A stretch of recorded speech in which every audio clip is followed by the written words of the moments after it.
মাইনাসেরটা আমার না বলাই ভালো, আমার মাথায় কিছু আছে।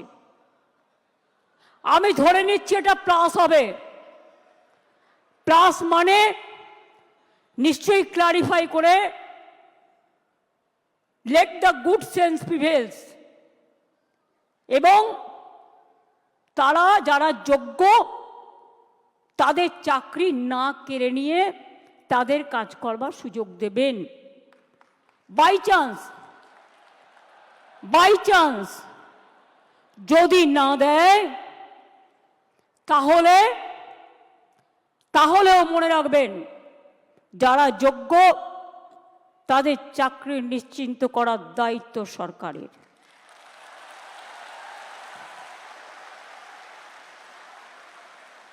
পরিষ্কার বলছি, কোনো রাগঢাক নেই। সুপ্রিম কোর্টের আইন অনুযায়ী করব।